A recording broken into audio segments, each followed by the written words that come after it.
নমস্কার, আমি অপূর্ব রায়। অনেক দিন পর, দীর্ঘ 2 মাস গ্যাপ থাকার পর আপনাদের সাথে আবার দেখা হচ্ছে। আজকে সবাই ধীরে ধীরে লাইভে এসে যাক, তারপর আমি আমার গল্পগুলো শুরু করব। মোটামুটি মাঝের 2 মাস অনেক ভূতের গল্প আরও জোগাড় করার চেষ্টা করলাম। কোথাও কিছু সেইভাবে আগের অভিজ্ঞতা যেগুলো ছিল সেইভাবে অভিজ্ঞতা তেমন কিছু পাইনি, কিন্তু পুরনো বেশ কিছু ভালো অভিজ্ঞতা এবং অনেকের থেকে শোনা ভালো গল্প আজকে আমি আপনাদেরকে শোনাবো। তো সবাই একটু লাইভে চলে আসুক। Chumki Shah Das hello hello, Anirban Banerjee approve, thank you. Shambha Mandal hi hi, Manu Basu hi, Bhuban Mohini high.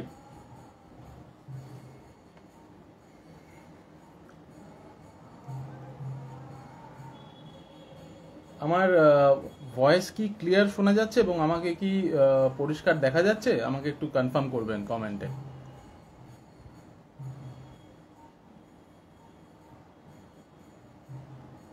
Ankita Chatterjee hi hi hi, Amit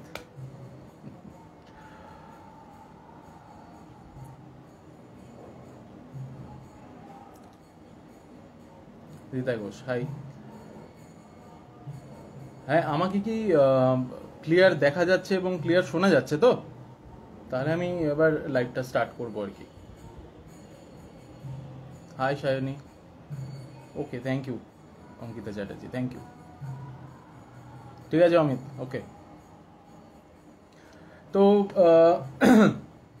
আজকের গল্পগুলোর মধ্যে ভেরি রিসেন্ট একটা অভিজ্ঞতা, আমার এক ভাতৃসম বন্ধুর মতো, বাট ভাইয়ের মতো, ওর থেকে শোনা। ও একজন মেডিকেল রিপ্রেজেন্টেটিভ। তো ও কোনো মেডিসিন কোম্পানিতে ছিল, সেখান থেকে ওকে চলে যেতে হয় কোনো ওই মেশিনারিজ, মানে হসপিটাল পারপাসে ইউজের কোনো মেশিনারিজ ওই কোম্পানিতে। তো তার জন্য ওকে বিভিন্ন জায়গায় ঘুরে বেড়াতে হয়, কখনো পাটনা, কখনো ভুবনেশ্বর। তো যেখানেই যায়, যাওয়ার রুটগুলো নিয়ে আমার সাথে ডিসকাস করে, কারণ একটা সময় আমরা অনেক ঘোরাফেরা করতাম এদিক ওদিক। তো ওর মনে হয় যে আমি হয়তো সমস্ত রাস্তা ফাস্তাগুলো জানি, যদিও আদতে জানি না। মানে ও জিজ্ঞেস করলেও আমি গুগলে সার্চ করেই ওকে বলি। তবুও ও একটু ভরসা পায়, আমি বা আমার দাদা আছে, ও বললে ও একটু ভরসা পায়, আমাদের একদম ফ্যামিলি মেম্বার। তো ও ভাই একবার নর্থ ইস্টের দিকে কোনো একটা জায়গায় ও যাচ্ছে। তো জায়গাটায় যখন ও গেছে, ওই জায়গাটা সম্ভবত শিলং টিলংয়ের ওদিকে কোথাও একটা। তো এক্স্যাক্ট জায়গাটাও বলেছিল, আমার মনে নেই। তো ওখানে ও মোটামুটি সমস্ত ডক্টর ভিজিট টিজিট করে ওর ফিরে আসার কথা ছিল। তো সেরকমই প্ল্যান ছিল, কিন্তু তারপর একটু অসুবিধা হয়ে যাওয়ার জন্য ওরা কোনো একটা ওখানকার লোকাল কোনো একটা হসপিটালে ও থেকে যায়। হসপিটালে থাকাতে ওর একটা আপত্তি ছিল, মানে ওদের স্টাফেদের হসপিটালের লাগোয়া ছোট কিছু মানে স্টাফেদের কোয়ার্টার ছিল। তো ওখানে ওর একটা আপত্তি থাকে, কারণ ও অল্প কথাতেই ভয় পেয়ে যায়। ও ভীষণ একটু মানে ভূতের গল্প সন্ধ্যে 6টার পর আলোচনা শুরু করলে ও সেই আলোচনাতে থাকে না। তো এরকম পরিস্থিতিতে ও বললো যে না, আমি কোনো বাস ধরে আমি সেরকম হলে গুয়াহাটি চলে যাব। বাস বা গাড়ি কোনো যদি শাটেল ফাটেল পায়, ও গুয়াহাটি চলে যাবে। তো ওখান থেকে ও গুয়াহাটি গেল। রাত্রেবেলায় গেছে, তো 2:30 বাজে মোটামুটি। তো ওখানে গিয়ে ও একটা হোটেলে চেক ইন করে। ও আমাকে ডেসক্রিপশন দিচ্ছে, মানে ওর তো সবেতেই ভয় লাগে।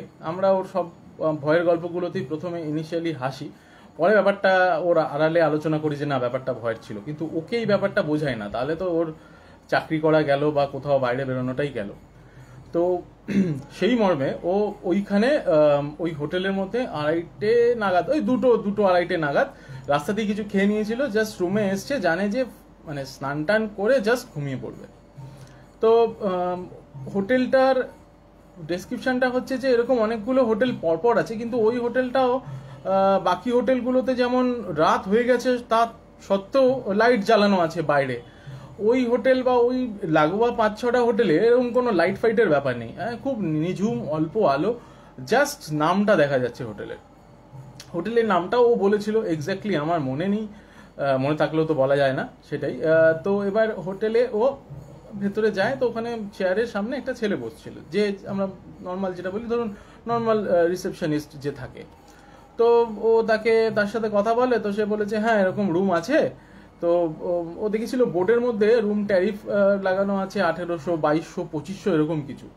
কিন্তু ওকে বললো যে না না, তুমি 300-350 টাকা দিও, তুমি তো রাতে থেকে সকালে বেরিয়ে যাবে, যা হয় আর কি, রাত্রেবেলা ঢুকেছে অত রাত্রে, ও ভোরবেলা বেরিয়ে যাবে। তো ওকে সেই রকমই একটা রুম ওকে দিল, এবং ও রুমটায় ঢুকে দেখলো বা দারুণ রুম, টিপটপ ফুল ফার্নিশ, মানে খুব সুন্দর আর কি, মানে যেমন হয়, মানে ওরা তো প্রয়োজনে যে কোনো জায়গায় ভালো বাজে হোটেল ওদেরকে বাধ্য হয়ে থাকতে হয়, কারণ কোন পজিশনে কোথায় কি হোটেল পাবে কোনো ঠিক নেই। এরকম পরিস্থিতিতে ও যখন ওই হোটেলটার মধ্যে গেল, রুমে ঢুকলো, রুম ওর খুব পছন্দ হয়েছে। তো ও একটু টিভি দেখতে পছন্দ করে, মোবাইল থাকলেও ও টিভি ফিভি অন করে আগে ছেলেটাকে ডেকে বলে দিল, দেখো ভাই টিভি চলে কিনা দেখো, আমি আধা ঘন্টা 45 মিনিট টিভি দেখবো, তারপর আমি ঘুমাবো। তো এরকম করে ও টিভি দেখা, মানে ড্রেস ফ্রেস চেঞ্জ করে হাত মুখ ধুয়ে এবার ও টিভি দেখা স্টার্ট করে, যে টিভি ফিভি দেখে তারপরে ওয়াশরুমে যাব, স্নান করব, ভালো করে স্নান টান করে এসে ঘুমাবো। এই পরিস্থিতিতে ও টিভি দেখা স্টার্ট করে, টিভি অন করে দিয়ে যে ও পুরো সেট ফেট করে দিয়ে চলে যায়, যে ছেলেটি মানে ওখানে যে ম্যানেজার ছিল সে। তো সেট টেট করে দেওয়াতে ও টিভি দেখতে থাকে। মিনিট 15 পর থেকে টিভিতে মানে নিজে থেকে এরকম হতে থাকে যে ব্ল্যাঙ্ক হয়ে যাচ্ছে, মানে হয় না অনেক সময় নেটওয়ার্ক না থাকলে ব্ল্যাঙ্ক হয়ে যায়। এখন তো সবই ওই স্মার্ট টিভি বা ওই ওরকম রিমোট দিয়ে অপারেট করে তারপরে চ্যানেল চুজ করে যেতে হয়, নর্মাল সেটটপ বক্সের মতো নয় আর কি। তো ওরকম টিভি ও চেঞ্জ করছে, দেখছে বোধহয় নেটওয়ার্ক ইস্যু কি জানি, ব্ল্যাঙ্ক হয়ে যাচ্ছে, ও যে শোটাই দেখতে যাচ্ছে সেটাই ব্ল্যাঙ্ক হয়ে যাচ্ছে। তো মাঝখানে ও তখন আবার উঠে কিছু জিনিসপত্র চেঞ্জ ফেঞ্জ করছিল, তারপর একটা সিগারেট ফিগারেট খাচ্ছিল, তখন দেখলো টিভিটা, মানে টিভিটার মধ্যে আর কোনো কানেকশন নেই, মানে হয় না ব্ল্যাঙ্ক হলে তো একটা কোনো কালার বা ঝাপসা কিছু দেখা যায়, বাট টিভিটা টোটালি ব্ল্যাক হয়ে গেছে। তো তখন ও খেয়াল করে দেখলো যে টিভির সুইচ একটা, মানে দুটো যে সুইচের ইয়ে থাকে, টিভির যে সুইচটা সেটা অফ করা। হতে পারে যে ও যখন টিভি দেখতে পাচ্ছিল না সেই কারণে হয়তো ও টিভিটাকে অফ করে দিয়ে তারপর ও স্মোক করতে গেছিল। কিন্তু ও আমাকে যেটা বললো যে পরিষ্কার আমার মনে আছে যে আমি জাস্ট আমার বিছানার পাশেই সিগারেটটা রাখা ছিল, আমি সিগারেটটা নিয়ে আমি স্মোক করতে স্টার্ট করি, একটু উঠে দাঁড়াই, আয়নার সামনে গিয়ে একটু চুল ফুল দেখি ঠিক আছে কিনা, তাহলে স্নান টান করবো, তখনই দেখলাম যে টিভিটা পুরো ব্ল্যাঙ্ক। তো সেই মুহূর্তে ও যখন দেখলো যে টিভিতে কানেকশন নেই, অফ হয়ে গেছে, ও ভাবলো যে সারাদিন ধরে প্রচুর ছুটেছে, প্লাস ওখান থেকে নেমে এসছে, তো শরীরে অসুবিধা হতে পারে। তো ও তার জন্য কি করলো, টিভিটাকে অফ করলো, পুরো দুটো সুইচ দায়িত্ব নিয়ে অফ করে এবার ও স্নানে গেল। স্নানের যাওয়ার মূল সমস্যা যেটা শুরু হলো স্নানের বাথরুমে ও লাইটটা অন করে ভেতরে ঢোকার পর, যেটা মেনলি শুরু হলো, কিছুক্ষণ অন্তর অন্তরই লাইটটা 5 থেকে 7 বার ব্লিঙ্ক করছে, অফ হয়ে যাচ্ছে, এবং বাইরে এসে দেখছি যে সুইচটা অনই আছে, বাট আবার অন করে আবার অফ করলে, মানে অফ করে আবার অন করলে আবার লাইটটা জ্বলে যাচ্ছে, কিন্তু কিছুক্ষণ পর আবার লাইটটা ওরকম 4-5 বার ব্লিঙ্ক করে আবার অফ হয়ে যাচ্ছে। এবার ও তো প্রচন্ড ভীতু, ও তো ভয় পেয়ে গেছে, তো যতটা স্নান করা গেছে গেছে, ভাই থাক আমি আর স্নান করবো না, এরকম একটা মেন্টালিটি নিয়ে ও মোটামুটি রুম থেকে বাইরে বেরিয়ে এসছে। বাইরে বেরিয়ে আসার পরে ও যখন এবার ও ঘুমাবে, একদম চোখ টোক বন্ধ রেখেছে, কোনো মানে কোনো কিছু ছাড় মুভমেন্ট কিছু যেন দেখতে না পায়, তখন ও এসি ফুল ঠান্ডা করে দিয়ে একটা পাতলা ব্ল্যাঙ্কেট দিয়েছিল, সেই ব্ল্যাঙ্কেটটা ও চাপা দিয়ে রেখেছে, মুখ অব্দি এরকম করে ঢাকা। তো হঠাৎ করে ও দেখতে পাচ্ছে যে ব্ল্যাঙ্কেটের ওপর দিয়েও দেখতে পাচ্ছে যে রুমের মধ্যে লাইট আসছে, কোথা থেকে লাইট আসছে বুঝতে পারছে না, এবং ও দেখতেও চায় না এটা। কিন্তু যে ভয় পায় তার উৎসাহ আরো বেশি, সে আরো ভূতকে আপন করে নিতে চায়, কিন্তু পর ভাবে। তো ও অনেক ভেবে চিনতে তারপরে ও দেখলো আস্তে করে ব্ল্যাঙ্কেটটা নামিয়ে, দেখি যে কি হলো, লাইটটা কোথায় জ্বললো, আমার ভুল হতে পারে, মানে ওর ভুল হতে পারে। এবার ও ভালো করে তাকিয়ে দেখছে যে ওয়াশরুমের দরজাটা যেটা ও বন্ধ করেছিল দরজাটা খোলা, ওয়াশরুমের সুইচটা যেটা ও অফ করেছিল সেটা অন করা আছে এবং কন্টিনিউয়াসলি জ্বলছে এবং একবারও ব্লিঙ্ক করছে না। তো ওর আবার ভয় হলো, কিন্তু ও মানে আমরা ও কোনো এরকম গল্প শোনালে আমরা বলি হ্যাঁ তুই তো টায়ার্ড ছিলিস তাই জন্য তোর এরকম অসুবিধা হচ্ছে, তা ওই এরকম সময় তুই ঘুমিয়ে পড়বি। তো ও মানে মনের মধ্যে ভীষণ বিপ্লব চলছে। একটা মন বলতে চাইছে, মনের একটা পার্ট বলছে যে না ভূত ভূত, মনের আরেকটা পার্ট বলছে যে না না আমি টায়ার্ড, আমি ঘুমিয়ে পড়ি, কিন্তু ঘুম তো আর আসছে না। তো এবার ও কি করলো, উঠলো সাহস করে, সমস্ত ঘরের লাইট টাইট জ্বালিয়ে উঠলো, উঠে ও ওয়াশরুমে দরজাটা বন্ধ করলো, লাইটটা অফ করলো, ঘুরিয়ে ফোন করলো আমাদেরকে। আমাকে অত রাতে পেলো না, আমার দাদাকে 4-5টা রিং করার পর দাদা বললো কি হয়েছে দাদা, ফোন করছিস কেন? বলছে না দাদা এরকম বাথরুমে এই ব্যাপার। বলে তুই মুখে চাপা দে, তার উপরে বালিশ চাপা দিয়ে ঘুমা, আমাকেও বিরক্ত করিস না আর নিজেও ব্যতিব্যস্ত হোস না, ঘুমিয়ে পড়। বলছে ঠিক আছে, ওকে ফাইন, কোনো অসুবিধা নেই। তো ওইভাবেই এবারও ফুল প্রিপেয়ার, 15-20 মিনিট একদম ঘুম গাঢ় হয়ে যাবে এরকম একটা কন্ডিশন, কারণ ও টায়ার্ড ছিল প্রচন্ড। একটু পরে ও লক্ষ্য করলো যে সেম ঘটনাই, কিন্তু ঘরের আলোটা একটা অন্য জায়গা থেকে আসছে। এইবারে ও বোঝার চেষ্টা করছে যে এটাও হবে ওরকম কিছু, যে পর্দা ফর্দা সরে গেছে, বাইরে থেকে লাইট ফাইট আসছে। তা ও এমনি আর ওটাকে গুরুত্ব না দিয়ে উল্টো দিকে ফিরে ঘুমিয়েছিল। ঠিক 2:45 নাগাদ ওর ঘরের মধ্যে অদ্ভুত রকমের মুভমেন্ট শুরু হলো, এবং এসিটা যতটাই চিল করা ছিল ততটাই ওর গরম লাগতে শুরু করলো। তখন ও দেখলো যে মানে এত শরীর অস্বস্তি হচ্ছে, শরীরটা হয়তো খারাপ লাগছে বা কিছু টিছু হবে, তো জাস্ট ও একটু সোজা হয়ে শুলো, এবং সোজা হয়ে শুয়ে যখন ও সোজা তাকিয়ে আছে, ওর ডান দিকে ছিল টিভিটা। ও তখন ডান দিকে দেখতে পাচ্ছে যে টিভিটা চলছে, ঝিঝি আছে বাট টিভিটা চলছে, মানে কিছু দেখা যাচ্ছে না, ব্ল্যাঙ্ক লাইট জ্বলে যেটা, সেই লাইটটা জ্বলে আছে। এবারে ও আর কোনো সাহস দেখানোর মানে ক্ষমতা ওর কাছে নেই, ও মোটামুটি ওইভাবেই চাপা দিয়ে আছে। এবং সারাক্ষণ ধরে ওর এবার মনে হচ্ছে যে ঘরের মধ্যে ফ্যানের ঠিক সাইড বরাবর, সিলিং ফ্যানটা ঠিক মাঝখানে ছিল, ফ্যানের ঠিক সাইড বরাবর এস আকারে কেউ মুভমেন্ট করছে, মানে এরকম ঘুরে গিয়ে কোনায় যাচ্ছে, আবার ঘুরে গিয়ে ওর বিছানার কর্নারের দিকে আসছে।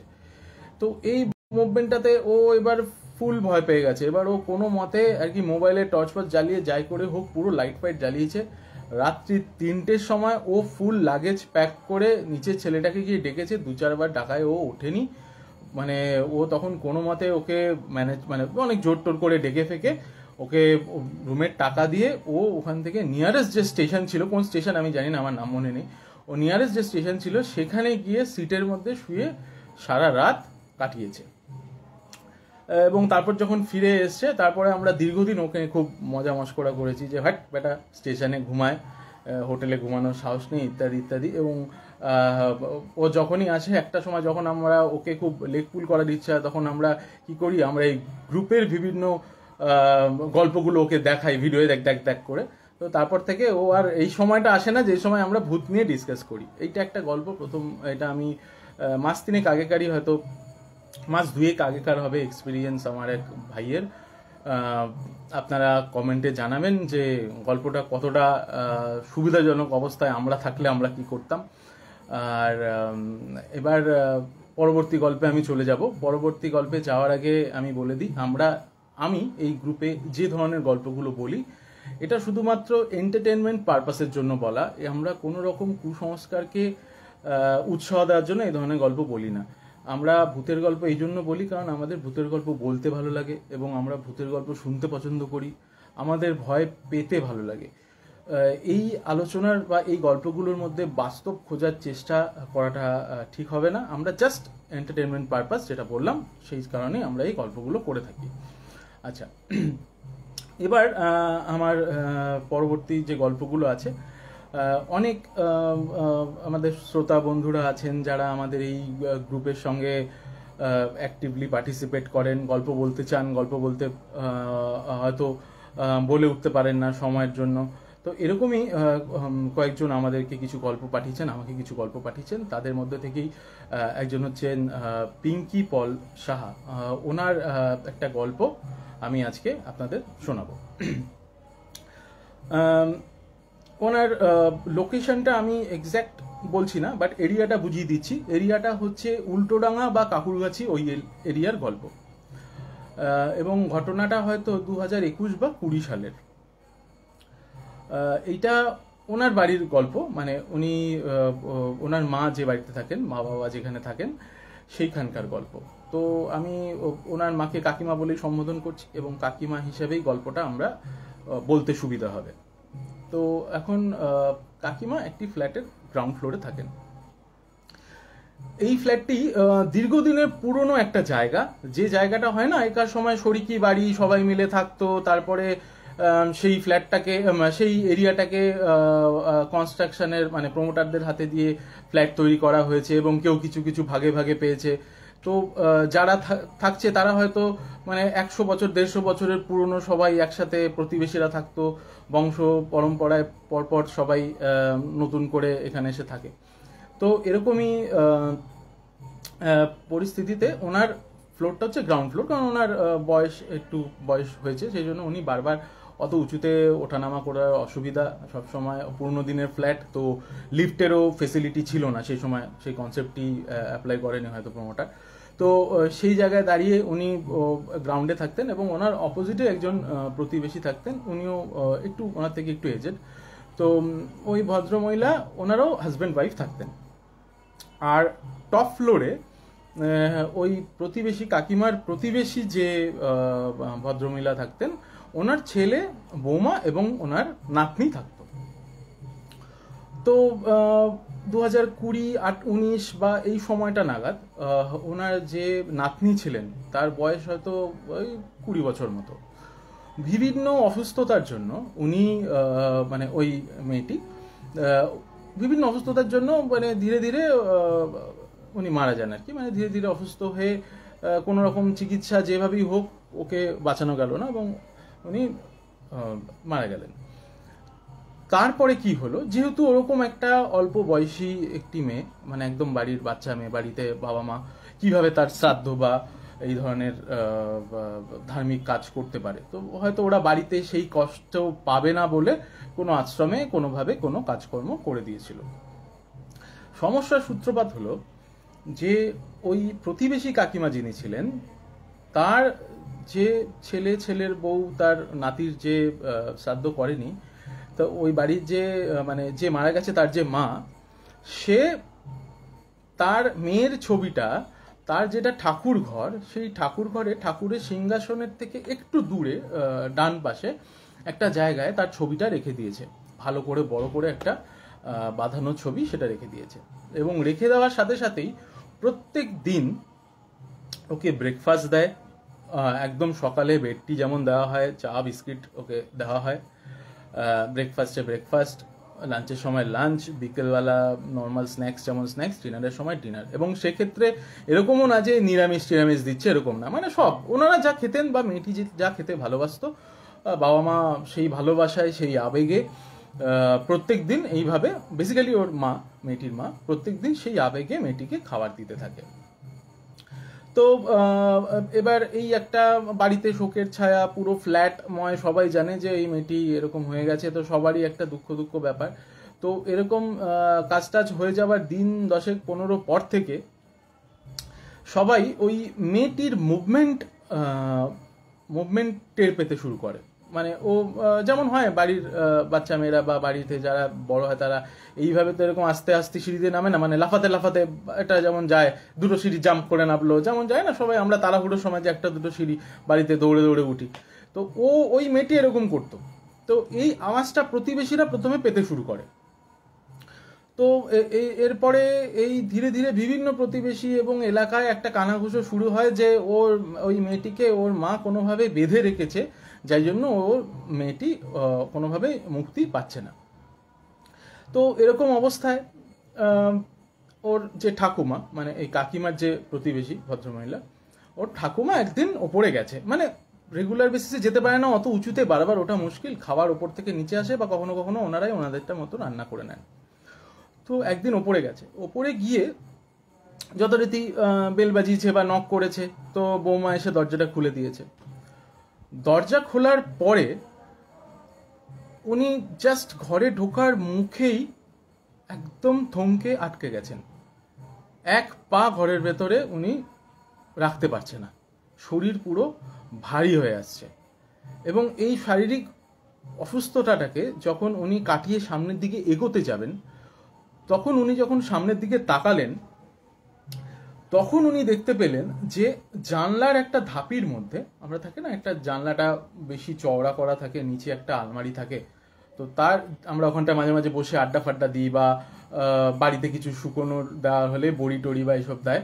ওই জানলার মানে ফ্ল্যাটের ওই জানলাটার ওই ধাপিটার মধ্যে মেয়েটি পা দুলিয়ে দুলিয়ে বসছে, এবং যে মুহূর্তে মেয়েটি ওর ঠাকুমাকে দেখতে পেলো, ও জাস্ট ওখান থেকে একটা জাম্প করলো মাটিতে, হেঁটে হেঁটে ঘরের দিকে চলে গেল, মানে অন্য ঘরের দিকে চলে গেল। ঘরের ডিরেকশনটা হচ্ছে একটা ঘর, সেই ঘরটার হচ্ছে এন্ট্রান্স, সেটা দিয়ে ঢুকে বাদিকে ডাইনিং স্পেস, তার ডাইনিং স্পেসের ঠিক বাদিকটাই হচ্ছে কিচেন, ডান দিকটায় ওয়াশরুম, আর ঠিক পেছন দিকটা হচ্ছে ওই ঠাকুর ঘরটা। তো এবার ওরা যেই চলে গেল, ভদ্রমহিলা তো একদম খুব ভয় পেয়ে গেছে, ভীষণ ভয় পেয়ে গেছে। হতে পারে ওনার নাতনি, কিন্তু এই মুভমেন্টটা ওনাকে ভীষণভাবে ঘাবড়ে দিয়েছে। উনি কিছুক্ষণ সোফায় বসেন এবং ওনার বৌমা এসে বলে যে হ্যাঁ মা, তোমাকে এরকম দেখাচ্ছে কেন, তুমি একটু জল টল খাও। তো ওনাকে একটু জল টলও দেয়। তো উনি অনেকক্ষণ ধরে মানে মিনিট 20-25 বসার পরে সাহস সঞ্চয় করে উনি বললেন না, আমি একটু ঠাকুর প্রণাম করে আসি, আমি একটু ঠাকুর ঘরে যাব। তো ওর মা বললো না না না, ঠাকুর ঘরে যাওয়ার কোনো প্রয়োজন নেই, আরে মানে আপনি এরকম এখনই তাড়াহুড়ো করছেন কেন, বসুন না, একটু পরে যাবেন ঠাকুর ঘরে।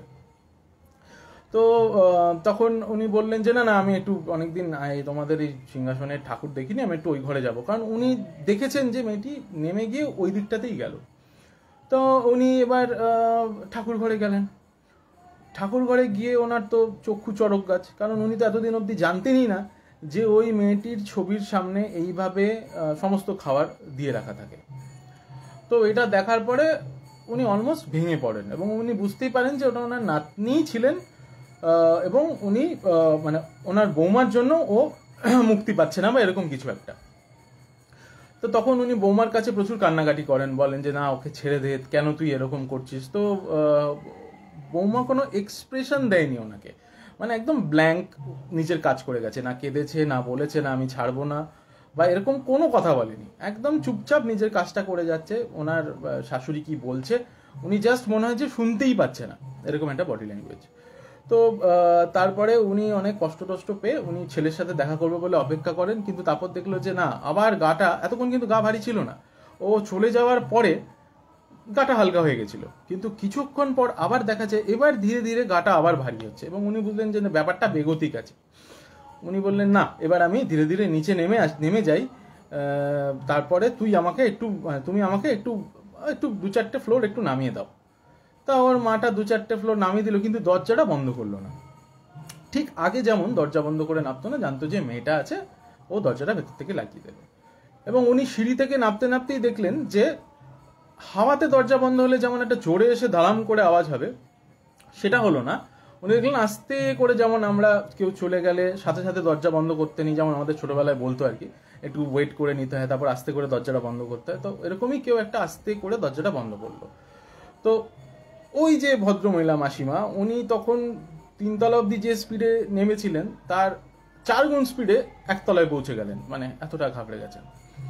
তারপর থেকে ওই মাসিমা, মানে ওই মেয়েটির যে ঠাকুমা, সে শুধু টার্গেট করতে থাকলো এমন কোনো লোককে ধরার যে ওই ওনার ছেলের বা বৌমার খুব কাছাকাছি থাকে, মানে খুব ক্লোজ, যাদের কথা ও শুনবে। এরকম পরিস্থিতিতে বিভিন্ন রিলেটিভ এদের সবাইকে ও বলতে শুরু করলো যে দেখো, এরকম ঠিক না, ওকে বেঁধে রাখছে, একেভাবে বেঁধে রেখে লাভ নেই, ওকে ছেড়ে দিতে বলো। তো এরকমই বিভিন্ন লোক ওদেরকে বলে, এবং ওই ভদ্রমহিলার এই কথাগুলো পছন্দ হয় না, মানে মেয়েটির মায়ের এই কথাগুলো পছন্দ হয় না, গুরুত্ব দেয় না। তো তখন তারা আর বারবার করে বলে না, বুঝতেই পারে যে একটা ওদের মধ্যে ইমোশন কাজ করছে, আর এটা দিয়েছে বা কি আছে, ঠিক আছে ওকে হতেই পারে। তো এরকম হওয়ার পরে বিশেষ করে কেউ কিছু বলতে চায় না, কারণ ওদের মধ্যে অনেক বলা বলির পরে ওই ভদ্রমহিলারই কোনো এক বোন বা বোনের বর বলেছিল। তারপরে জানা গেছে যে ওরা এই বাড়ি থেকে বেরোনোর পর, ওরা যে বাইক নিয়ে এসেছিল, বাড়ি থেকে বেরোনোর পর রাস্তায় 2বার তাদের পুলিশ ধরে, এবং বাড়ির সামনে যখন তারা বাড়িতে ঢোকার মোমেন্টে কোনো একটা ড্রেনের স্ল্যাব খোলা ছিল বা কিছু টিছু হয়েছিল, তাতে বাইক অ্যাক্সিডেন্ট হয় এবং ওনার পা ফ্র্যাকচার হয়ে যায়। এবং তারপর থেকে ওই যে রিলেটিভ, মেয়েটির যে মেশো বা মাসি, সে মানে ওরা আর ওদের বাড়িতে আসে না। তো এরকম ইনসিডেন্টের পর তো প্রতিবেশীদেরও বলার কথা বয়েই গেছে, তারা কোনো মতেই বলবে না, কারণ তাদেরকে এখানেই থাকতে হবে। তো ধীরে ধীরে সবার মধ্যে একটা কথা তৈরি হচ্ছে যে না এইখানে এই মেয়েটির আছে এবং এই মানে এই মেয়েটির ভূত আছে, এই মেয়েটি এখানে ও বিরোধী কোনো কথা বললে আমাদের ক্ষতি হতে পারে। অনেকেই বলার চেষ্টা করেছে, অনেকেই কানাঘুষো করেছে, এবং সবার মধ্যেই একটা ব্যাপার হচ্ছে যে আচ্ছা আমার ওই ক্ষতিটা হলো, আচ্ছা এই ক্ষতিটা হলো, তার মানে আমি ওকে নিয়ে সেদিন নেগেটিভ কথা বলেছিলাম ওই জন্য আমার হলো। এবং সবাই বলে বাবা এও তো বেশিক্ষণ আটকায় না, মানে ও বিরোধী কোনো কথা বললে ও নাকি সাথে সাথেই ক্ষতি করে দেয়। কি ক্ষতি কি ব্যাপার এত ডিসকাশন মানে ডিটেলে কেউ কারোর সাথে করে না, কিন্তু সবাই বলে যে ভাই ওদের নিয়ে কোনো ডিসকাশনেরই দরকার নেই। কিন্তু আমাদের যে কাকিমা, তার কাছে এসে পাশের বাড়ির ভদ্রমহিলা খুব কান্নাকাটি করেছে 7 দিন 8 দিন 10 দিন। তো এরকম এটা দীর্ঘদিন ধরে চলছে, 6-7 মাস 8 মাস ধরে চলছে। এরকম পরিস্থিতিতে এই কাকিমা একদিন ঠিক করলো যে আমি যদি দেখা হয় ওকে বলবো, বাড়ির মধ্যে বলবো না কারণ সবাই এটা বলছে শোনাই যাচ্ছে, তো বাড়ির মধ্যে বলবো না, কিন্তু বাড়ির বাইরে আমি সুযোগ পেলেই ওকে বলবো। তো এরকম করতে করতে একদিন কোনো একটা কারণে স্বাভাবিক ব্যাপার, খুব বেশি ছাদে যাওয়ার প্রয়োজন হয় না, তবুও মানে উনি একতলায় থাকেন, অত উঁচুতে উঠবেন না, তা একদিন কোনো কারণে উনি ছাদে গেছেন। ছাদে যাওয়ার পরে হঠাৎ করে ওই ভদ্রমহিলা মানে ওই মেয়েটির মাও ছাদে এসেছিল, কোনো জামা কাপড় মেলা টেলার ব্যাপার হলে বলে এসেছিলেন। তো তখন দেখা হয়, একটু সুখ দুঃখের কথা শুরু হয়, হ্যাঁ কি হয়েছে, যেমন আমাদের মা কাকিমারা গল্প করে, ঘন্টার পর ঘন্টা দাঁড়িয়ে থাকে, বসে আড্ডা মারে না, কিন্তু দাঁড়িয়ে পুরো গল্প করে যায়, সেই কনসেপ্টেই গল্প চলছে। তা গল্প চলতে চলতে হঠাৎ করে মেয়েকে নিয়ে কথা শুরু হলো যে মেয়েটি মারা গেছে। ওই কাকিমা বললেন হ্যাঁ খুব খারাপ লেগেছে ইত্যাদি ইত্যাদি। তো বললো তোকে একটা কথা বলি, তুই তো আমার মেয়ের মতো, তুই ওকে ছেড়ে দিচ্ছিস না কেন, মানে ওকে এইভাবে খাবার দিচ্ছিস, ও তো মুক্তি পাচ্ছে না, ও তো কষ্ট পাচ্ছে, তুই ওকে ছেড়ে দে। অদ্ভুতভাবে সেই দিন ওই ভদ্র মহিলা মানে মেয়েটির মা কাঁদতে শুরু করে এই কাকিমার কাছে, এবং মানে উনি এটা বোঝাতে চান যে উনি বুঝতে পারছেন যে মেয়েটির কষ্ট হচ্ছে বা মেয়েটিকে এভাবে রেখে দেওয়া ঠিক না, কিন্তু উনি পারছেন না ছাড়তে, বাট উনি ছাড়তে চান, মানে মনের কোথাও একটা ওনার ইচ্ছা আছে যে না ওকে মুক্তি দিয়ে দেওয়া দরকার, কিন্তু মেয়ের লোভ ছাড়াতে পারছে না। আর ও মেয়ে প্রত্যেক মুহূর্তে ও মেয়েকে যেভাবে গাইড করতো, যেভাবে বলতো এই বাইরে যাস না, ওটা খাস না, সারাদিন বাড়ি থেকে মানে নেবার যারা প্রতিবেশী তারা এই ধরনের আলোচনা শুনতেই থাকে। তো ওরা প্রথম দিকে যেমন ভেবে রেখেছিল একরকম যে ভদ্রমহিলা বোধহয় পাগল হয়ে গেছে মেয়ের শোকে, স্বাভাবিক ব্যাপার, সবাই খুব দুঃখ প্রকাশ করতো। তারপর যখন অ্যান্টি আলোচনা করা শুরু করলো, যখন সবার ছোট ছোট ক্ষতি হওয়া শুরু করলো, তখন ওরা আর কোনো এই নিয়ে আলোচনাতেই গেল না। কিন্তু এই কাকিমা নাচরবান্দা উনি দায়িত্ব নিয়েছেন, উনি বলবেনই। তো উনি তখন বললেন যে না তুই মা এটা ঠিক করছিস না, তুই এটা ছেড়ে দে, মানে ওকে ছেড়ে দে, ও খাবার দিস না ওকে রেগুলার বেসিসে, ছবি তুই রাখ না, তুই মেয়ের ছবি 100টা সারা ঘরের দেয়াল জুড়ে ছবি রাখ, ওকে খাবার দিস না, ওর একটা ঠিকঠাক করে কাজ কর, তুই তো বুঝতেই পারছিস ওর তো কষ্ট হচ্ছে, ও তো এইভাবে থাকার কথা নয়। তো তখন ভদ্রমহিলা কেঁদে বললেন ঠিক আছে মাসিমা আপনি বললেন, আমি এবার দেখছি কি করা যায়। তো ঠিক আছে, আমাদের কাকিমা সিঁড়ি দিয়ে যথারীতি আস্তে আস্তে ধরে ধরে নেমে আসছেন, কোনো অসুবিধা নেই, প্রায় গ্রাউন্ডের কাছাকাছি পৌঁছে গেছেন, মানে গ্রাউন্ড ফ্লোরের ল্যান্ডিংয়ের কাছাকাছি পৌঁছে গেছেন। ঠিক যখন গ্রাউন্ড ফ্লোরের ল্যান্ডিংটায় মানে ঠিক আগের যে ল্যান্ডিংটায় উনি যখন নামলেন, তখন উনি শুনতে পেলেন যে ঠিক মেয়েটি যেভাবে সিঁড়ি দিয়ে লাফাতে লাফাতে একটা চপ্পল পরে দুটো সিঁড়ি ড্রপ দিয়ে দিয়ে নামা বা ড্রপ দিয়ে দিয়ে ওঠার যে মানে আওয়াজটা, সেই আওয়াজটা হচ্ছে। তো উনি ভাবলেন যে আচ্ছা কেউ নামছে, হয়তো কেউ এসে গেছে, কেউ নামছে টাপছে। তা উনি যখন দরজার সামনে আসলেন তখন ওনার ঠিক একই রকম গাটা ভার হয়ে আসলো। উনি কিন্তু নিজের ফ্ল্যাটের দরজার সামনে, একই রকম গাটা ভার হয়ে আসলো, এবং উনি আর কথা টথা না বাড়িয়ে দুপুর বা ওই হ্যাঁ ওই 2:30-3টে বাজে দুপুরবেলার দিকে উনি কথা না বাড়িয়ে নিজের ফ্ল্যাটে ঢুকে গেলেন। এবং হ্যাঁ বলে রাখি ওটা হয়তো ওই ভূত চতুর্দশী ছিল না, বাট ওই দেওয়ালি থেকে মানে কালী পুজো থেকে আর ভূত চতুর্দশী বা দেওয়ালি এই গ্যাপের মধ্যেই কোনো একটা দিন। তো উনি যথারীতি ওনার ফ্ল্যাটে ঢুকে গিয়ে দরজাটা বন্ধ করে দেয়, ভীষণ পালপিটেশন বেড়ে যায়, শরীরটা খারাপ লাগে, কিন্তু উনি ওরকম মানে একটু দুর্বল টাইপের না, উনি বেশ সবল শক্তিশালী, মানে মানে একদম কর্মঠ। তো উনি তারপরে এসে দেখলেন যে শরীরটা খারাপ লাগছে, এক গ্লাস জল টল খেলো, খেয়ে এসে বললো না একটু বিছানায় হেলান দিয়ে একটু বসা যাক। তো বসতে বসতেই দেখলেন যে একটু শরীরটা একটু ঝিমোচ্ছে, তো কিন্তু ঘুম মানে একটা ঘুম ঘুম লাগছে, কিন্তু ঘুম আসছে না। তো উনি একটা এমনি হাতে তুলে একটা ম্যাগাজিন পড়ছিলেন, ম্যাগাজিন পড়তে পড়তে দেখলো ঘুম চলে এসছে, তো উনি ঘুমিয়ে পড়লেন। আসল ঘটনাটা এইবার, উনি যখন ঘুমিয়ে পড়লেন উনি দেখলেন যে উনি সিঁড়ি দিয়ে নামছেন, পেছন থেকে ওই একইভাবে সিঁড়ি দিয়ে লাফিয়ে নামার শব্দ হচ্ছে, এবং তারপরে উনি ঘরে ঢুকে দরজাটা বন্ধ করলেন। ঠিক যা যা ঘটেছিল তাই তাই হলো। উনি ওনার বিছানায় এসে বসলেন। স্বপ্নের পরবর্তী সিনটা উনি দেখছেন এরকম যে ওর বাড়ির দরজায় কেউ খুব জোরে নক করছে। বাড়ির কোনো একজন মেম্বার, সে গিয়ে দরজাটা খুলে দেওয়াতে দেখলো ওই মেয়েটি এসে জিজ্ঞেস করছে যে অমুক ঠাকুমা কোথায়, এবং যে দরজা খুলে দিল সে বললো হ্যাঁ ওই তো ওই ঘরে। এবার ওই মেয়েটি হেঁটে হেঁটে ওনার ঘরে আসলেন, মানে ওনার ঘরে সামনে এসে দাঁড়ালো। উনি তখন দরজাটাকে বন্ধ করেননি, নিজের বেডরুমের দরজা। তো দেখলো মেয়েটি ঘরে ঢুকে মানে এরকম একটা খুঁজে বলে অমুক ঠাকুমা কোথায় গো, বলে ওনাকে দেখতে পেলেন। দেখে পেলে মানে আরে তুমি আমাকে এত তাড়ানোর জন্য উঠে পড়ে লেগেছো কেন গো, তোমার কি অসুবিধা দেখবে বলে ও জাস্ট নর্মালি ও এগিয়ে এসে ওই কাকিমার মানে কাকিমাকে ধরে কিছু মানে আঘাত করতে যায় বা এই করে কাকিমা সরে যাওয়াতে ও দেখতে পায় কাকিমা যে ওর ওই মেয়েটি কাকিমার পাটাকে ধরে নিয়েছে, এবং কাকিমা যে পাটা টান মেরেছে পুরো পাটা কেটে গেছে একদম, মানে নখের দাগ ঠিক মানে এরকম নখ দিয়ে কেউ যদি গ্রিপ করে দেয় নখ দিয়ে, তো সেটা পাটাকে জোরে টানলে যেরকম নখের একটা টানা দাগ পড়ে যায় অনেক কটা, সেরকম দাগ পড়ে গেছে, এবং ওনার পা খুব জ্বালা করছে। তো উনি বলছে যা যা আমি আর তোকে যেতে বলবো না, তুই যা তুই তোর মতো থাক, আমি আর যেতে পারবো না। ও আবার ওখান থেকে বলছে ঠিক আছে তাহলে ঠিক আছে বলে ওর যে উগ্র মূর্তি ধারণ করেছিল সেটা আর করলো। কাকিমা কিন্তু স্বপ্নে পুরো নর্মাল মানুষরূপী মেয়েটাকেই দেখছে, কোনো বিকৃত মুখ বা এরকম কিছু দেখছে না। তো এরকম আধা ঘন্টা 45 মিনিট পর কাকিমার ঘুম ভেঙে যায়। তো কাকিমা একটু হাফ ছেড়ে বাঁচে যে আচ্ছা ঠিক আছে ওকে স্বপ্ন ছিল, কিন্তু ঘুম থেকে ওঠার পরই দেখছে পা প্রচন্ড জ্বালা করছে, মানে এতটাই জ্বালা করছে মনে হচ্ছে যে ব্লেডে কেটে গেছে বোধহয়। তো কাকিমা ভালো করে লক্ষ্য করে দেখলো যে পায়ে মানে 8-10টা নখের দাগ একবারে মানে ঘন ঘন মানে খুব কম ডিস্টেন্সে থেকে যদি কেউ আঁচড় দেয় যেরকম দাগ হবে ঠিক সেরকম দাগ, এবং এই দাগের ছবিটাও আমার কাছে আছে, আমি পারলে পরবর্তী সময় এই গ্রুপে শেয়ার করব। এরকম দাগ হয়ে গেছে, এবং উনি দেখলেন যে প্রচন্ড জ্বালা করছে। ডেটল ফেটল দেওয়া হলো, মানে ঘরে কেন এই বিল্ডিং এর আশেপাশে কোথাও কোনো বিড়াল বা এরকম কিছু নেই, এবং উনি গ্রাউন্ডে থাকে বলে যে ইঁদুর বা ছুঁচোর উপদ্রব সেটাও কিন্তু নেই। তো তখন উনি একটু ঘাবড়েই গেলেন, এবং উনি বিভিন্ন লোকজনের সাথে মানে বিভিন্ন প্রতিবেশী বা আশেপাশের লোকজনের সাথে কথা বললেন।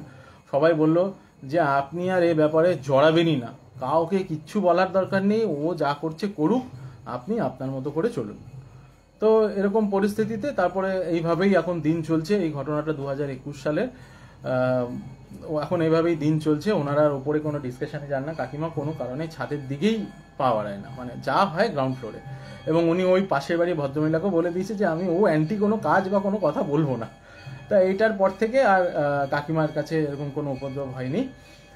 এটা হলো আজকের সেকেন্ড গল্প। গল্পটি পাঠিয়েছেন পিঙ্কি পাল সাহা। উনি আমাদের একজন খুব গুরুত্বপূর্ণ শ্রোতা, প্রত্যেকটি লাইভ দেখেন এবং অ্যাক্টিভলি পার্টিসিপেট করতে পারেন না, কারণ আমাদের টাইমিংয়ের সাথে ওনার হয়তো টাইমিং ম্যাচ করে না, কিন্তু পরে রেকর্ডেড এবং ইউটিউবে দেখেন। পিঙ্কি পাল সাহা, আপনাকে থ্যাংক ইউ এই গল্পটা আপনি শেয়ার করার জন্য, এবং আমি যত সম্ভব চেষ্টা করেছি যে আপনি যেভাবে গল্পটা বলেছেন সবার সামনে তুলে ধরার। এবার বাকিরা আপনারা বলুন গল্পটা কেমন লাগলো। মনে হয় কোনো কীর্তন বা এরকম নয়েজ আপনারা পাচ্ছেন বোধহয়। অ্যাকচুয়ালি আমার বাড়ির পাশেই ওই অষ্টপ্রহর হচ্ছে। মোটামুটি আমি সব দরজা জানলা বন্ধ করে আবার নতুন মানে একটা পুরো সাউন্ড প্রুফ করার চেষ্টা করেছি, কারণ সাউন্ডটা অনেক বেশি হচ্ছিল, এখন তাও একটু কম হচ্ছে। আমি কমেন্ট এই সময় পড়ছি না, কমেন্ট আমি লাইভ কমপ্লিট করে পড়বো এবং প্রত্যেকের কমেন্টেরই রিপ্লাই করব। আপনাদের গুরুত্বপূর্ণ কমেন্টের নিশ্চয়ই আমি রিপ্লাই করব, কিন্তু এখন কমেন্ট পড়তে গেলে না আর গল্পগুলোর ফ্লোটা নষ্ট হয়, মানে গল্প বলার ফ্লোটা নষ্ট হয়ে যাবে। এর পরবর্তী গল্প আমি বলছি, এটা আমাদের নিজস্ব অভিজ্ঞতা। এখানে লাইভে ছিল কিছুক্ষণ আগে অরিত্র, আমার আরেক বন্ধু পীযূষ। আমরা 4 বন্ধু মিলে শিমুলতলা ঘুরতে গেছিলাম। প্রচণ্ড পাকা ছেলে ওই সময় আমরা, কারণ তখন আমরা সব জানি সব বুঝি। জাস্ট কলেজে ঢুকবো এরকম কন্ডিশন। বাড়িতে বলেছি কোনো বন্ধুর দিদির বিয়ে, সেই বিয়েতে যাচ্ছি চুচুড়া ফুচুড়া কোথাও, না মিদনাপুর কোথাও, অনেক দূর যেতে হবে এবং 2-3 দিন থাকবো, ওখানে থাকতেই হবে। তারপরে আমরা এসে ওই আবার বন্ধুর আরেকটা জায়গা আছে হুগলিতে, সেখানে থাকবো, দিয়ে 4 দিন পর ফিরে আসবো। আমরা যাচ্ছি কোথায়? আমরা যাচ্ছি আমাদের প্রথম বড় ট্যুর শিমুলতলা। তো ভীষণ বড় ট্যুর শিমুলতলা, কারণ আমরা বাড়ির বাইরে মানে কলকাতার বাইরে সেভাবে বেরোইনি তখন, জাস্ট কলেজে উঠেছি, মানে বন্ধুরা মিলে ফ্যামিলির সাথে ট্রিপ করেছি। ওখানে নাকি একটা লাট্টু পাহাড় বলে পাহাড় আছে, আচ্ছা ঠিক আছে চল লাট্টু পাহাড়ে ট্রেক করা যাবে, এরকম একটা ব্যাপার ট্যাপার নিয়ে আমরা পৌঁছাই। তো এই পুরো ডিটেলে বলতে গেলে এটা একটা মানে ট্যুর গাইড হয়ে যাবে, এবং সেটা শিমুলতলার জন্য খুব একটা উপকারী নয়, কারণ আমাদের পৌঁছাতে গিয়েই কালঘাম ছুটে যায়। মানে আমরা পুরো রিজার্ভেশন ট্রেন, মানে রিজার্ভেশন সিটে আমরা গেছিলাম, কিন্তু ভোর 5টার পর থেকে মোটামুটি আমি মিডিল বাঙ্কে শুয়েছিলাম। ওখানকার লোকাল প্যাসেঞ্জাররা পারলে ভোর 5টার সময় মিডিল বাঙ্কটাকে আমি শুয়ে থাকা অবস্থায় খুলে দেয়, এরকম একটা কন্ডিশন। তো আমরা জুতো টুতোও পরতে পারিনি, মানে প্রায় হাতে করে জুতো ব্যাগ ফ্যাগ নিয়ে কোনো মতে ট্রেন থেকে নেমেছি, এবং ট্রেনের জানলা দিয়ে বাইরেও কিছু দেখা যাচ্ছিল না। সাইকেল, মুরগির খাঁচা টাচা, ময়লা পরিষ্কার করা সেই হাতল ফাতলগুলো, ওগুলো সব আটকানো ছিল। তারপর আমরা নেমে টেমে যাই। নামার পরে আমরা কোনো হোটেল টোটেল বুক করিনি, আমরা 4 জন বন্ধু যাচ্ছি, কোনো ব্যাপার না, মানে এই ব্যাপারে ও ভালো বুঝবে, এই ব্যাপারে ও ভালো বুঝবে, মানে কেউই অ্যাকচুয়ালি বুঝবে না, কিন্তু আমরা ভাগ করে নিয়েছি। তো এরকম ঢোকার পর শিমুলতলা গেলাম। ছোটবেলা থেকে শুনে আসি সবাই অসুস্থ হলে প্রথমে বলতো যে, এখন তো বলে মানে 90s বলতো হচ্ছে গিয়ে বিশাখাপত্তনম যাও, কিন্তু আগে নাকি বলতো শরীর টরীর খারাপ হলে হাওয়া বদল করে এসো, শিমুলতলা ঘুরে এসো। তো আমরা শিমুলতলা স্টেশনে নেমে গেছি। নেমে এবার আমরা 2টো রিক্সা ধরেছি, আমি আর আমার একটা, মানে 4 জন বন্ধু, দুজন করে 2টো রিক্সা। তো এবার আমাদের একটা হোটেলের সাথে কথা বলা ছিল বা টেলিফোনে, কিন্তু হোটেল তো খুঁজে পাচ্ছি না, কোথাও কোনো হোটেল নেই। একদম মোরাম রাস্তা, একদম মোরাম রাস্তা। রিক্সাতে যাওয়া অবস্থায় মোটামুটি ব্রেকফাস্ট তো কিছু করিনি, স্টেশনে নেমে কিছু একটা খেয়েছিলাম হালকা ফুলকা, মনে নেই, সেটা 100 মিটারের মধ্যে হজম হয়ে গেছে, মানে এই লেভেলে চাকুনি। তো আমরা তারপর ওখানে যাওয়ার পর দেখি সামনে একটা বাগান বাড়ি, বিশাল বড় পাঁচিল দিয়ে ঘেরা, প্রচুর বড় একটা বাগান বাড়ি। মানে কতটা বড় আমি বলছি, মানে ধরুন সাউথ সিটি মল বা সিটি সেন্টার 1 কে যদি একটা বাউন্ডারি ওয়াল দিয়ে ঘিরে ওটাকে যদি বাগান বাড়ি করা হয়, যতটা এরিয়া হবে ঠিক ততটা এরিয়া। তো আমরা এবার ওই বাগান বাড়ির ভেতরে আমরা যে হোটেলটা খুঁজছি, সেটা খুঁজতে খুঁজতে দেখছি বাগান বাড়ির গেটের মধ্যে ওই হোটেলটার নাম লেখা। তো আমরা খুব আনন্দ পেয়েছি। প্রথমে তো আমরা প্ল্যান করছিলাম সেরকম যদি একটা বাগান বাড়িতে থাকা যেত, ফিল একদম আলাদা হতো। তো তারপরে যখন দেখেছি যে ওই হোটেলটাই, ওই বাগান বাড়িটা, আমরা তো একদম মানে আনন্দে আত্মহারা, মানে প্রথমবার বাইরে ঘুরতে এসেছি, একটা মারাত্মক জায়গায় থাকছি, মানে অস্বাভাবিক আনন্দ। 7টা বাজে সকাল, গেট ফেট খুলে ঢুকলাম ভেতরে, বললো আপনি চলে যান, আপনারা রুমে আগে লাগেজ রেখে আসুন। তো ম্যানেজার আসলো, ম্যানেজার যিনি ছিলেন তিনি একটা গামছা পরে শেভ করছিল। তো উনি বাঙালি ছিলেন। তো উনি এসে বললেন, আচ্ছা হ্যাঁ আপনাদের আমার বন্ধু আছে লাইভ দেখছে অরিত্র, তো বললো হ্যাঁ অরিত্র মুখার্জি বাবুর নামে বুক ছিল, ওর নামে আমরা বুক করেছিলাম। তো তখন আমরা কি করলাম, আমরা খুব আনন্দের সঙ্গে রুম পেয়ে গেলাম, রুম নিয়ে দরদাম করতে শুরু করলাম, কারণ আমরা যখন আসছিলাম, এটা ধরুন 2005-এর ঘটনা বা 5 বা 6 ওই সময়টা। তা আমরা যখন আসছিলাম তখন আমরা ভেবেছিলাম যে রুমের ভাড়া হবে 600-700 টাকা মতো, কিন্তু আমাদের এখন এই বাগান বাড়ি দেখে 800 টাকা হলেও দিয়ে দেবো, এরকম একটা ব্যাপার আর কি। তো আমরা এবার বাগান বাড়িতে ঢুকেছি, ম্যানেজারের সাথে কথা বলছি, ম্যানেজারকে বললাম দেখুন আপনি যে ভাড়াটা বলেছেন অতটা কিন্তু, মানে আমরা তো সবাই এখন মানে বিনা বড় হওয়াতেই অনেক বড় হয়ে গেছি, এরকম একটা ব্যাপার, আর কোনো ব্যাপারই না, এসব বার্গেনিং করে নেবো। তো আমার ওই বন্ধুটা গিয়ে বললো দেখুন যে দাম আপনি বলছেন সেই দাম কিন্তু এখন দেওয়া যাবে না, কারণ এখন এটা সিজন নয়, আপনি আমরা যে রেট বলছি সেই রেটে আপনাকে দিতে হবে। আমাদের মধ্যে 600 টাকা মতো বলেছিল। উনি বললেন দেখুন বেশি দরদাম করবেন না, 250 টাকার 1 টাকা বেশি নেবো না, মানে 1 টাকা কম নেবো না। আমরা তো হাতে চাঁদ পেয়ে গেছি, এই বাগানের মালিক, মানে নিজেদেরকে বেশ বাঞ্ছারাম মনে হচ্ছে, এই বাগানের মালিক আমরা, তাও 250 টাকায়। একটা রুমের মধ্যে 6টা বেড, আমরা গেছি 4 জন, অনেক বড় রুম। তো আমরা রুমে ব্যাগ ফ্যাগ রেখে আসলাম। তো ওখানে একজন এরকম ছিল যে ওদের রোজগারের কাজ করে, মানে ডেলি বেসিসের যে কাজ।